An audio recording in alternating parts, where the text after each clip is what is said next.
Hi everyone, welcome to my first YouTube video. Today I'll be taking you along with me as I make this whimsical fairy jar out of clay. This will be the third jar I've made for this collection and my favorite so far. So let's get started.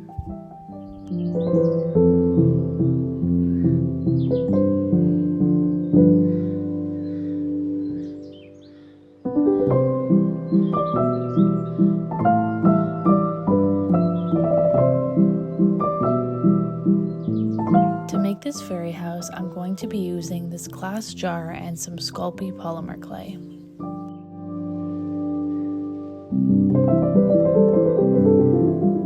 I usually prefer working with a firmer clay like Primo, but because this clay will be supported by the glass jar, I'm able to work with a much softer clay like Sculpey 3.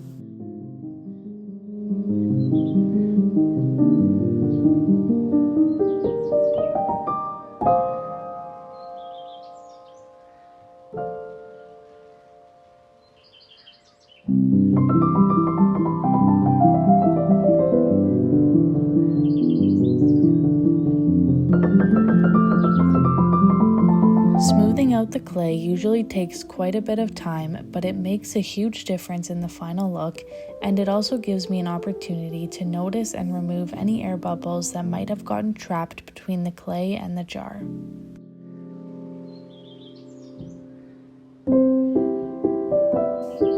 The reason I keep isopropyl alcohol nearby while I create clay pieces is because it dissolves polymer clay and is perfect for cleaning up small mistakes and unwanted clay leftovers, like this area of brown clay at the bottom of the jar.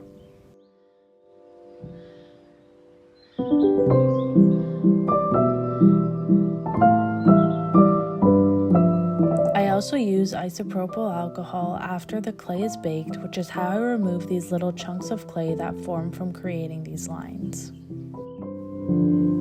Before going any further into the details of this jar, I'm going to remove some of the clay which will create the door and the windows of this fairy house, and it will also allow me to see what I choose to put in the jar afterwards.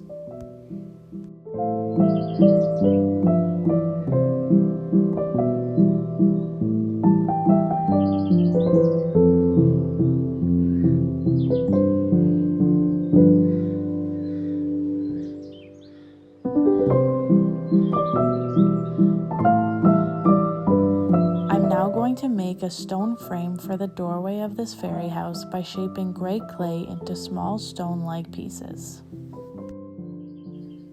I'm also going to use this soft pastel to make these stones more realistic and add depth to them.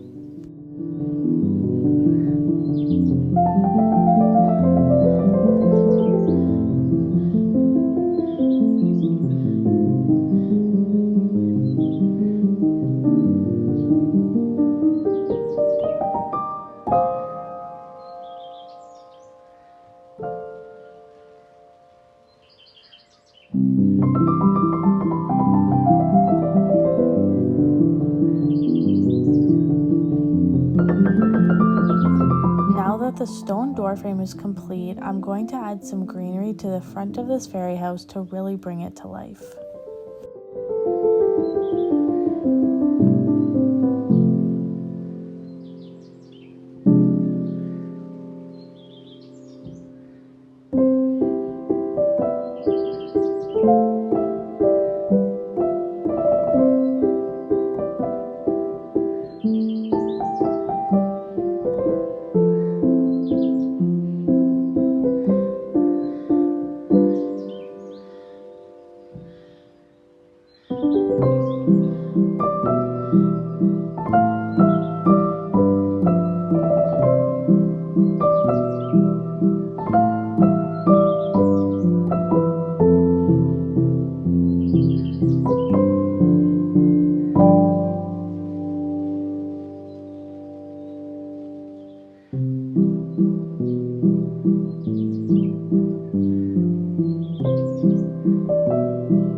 I always find myself adding mushrooms to my pieces wherever I can, and this jar was no exception.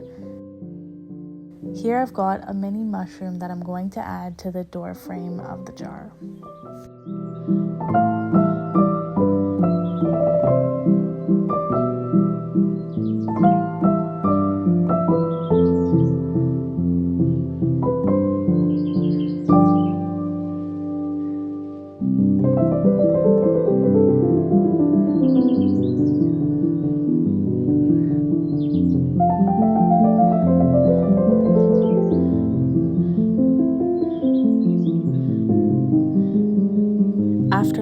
all that detail to the front of the jar, I wanted to go with something a little more simple for the windows on the sides.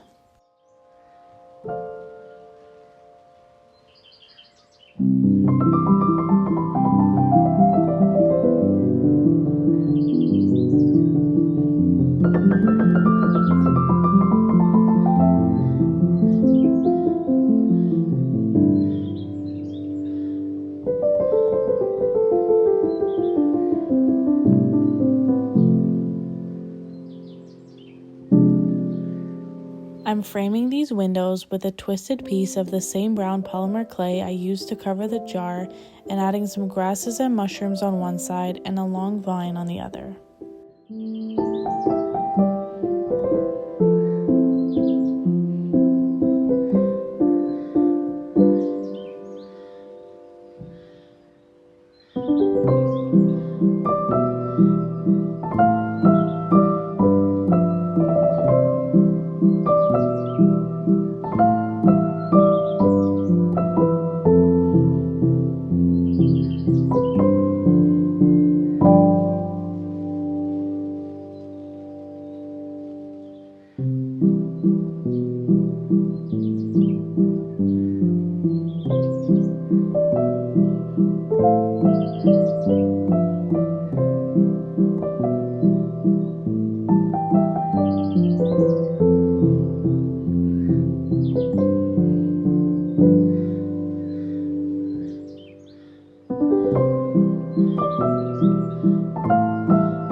All the details have been added and this piece is ready to go into the oven.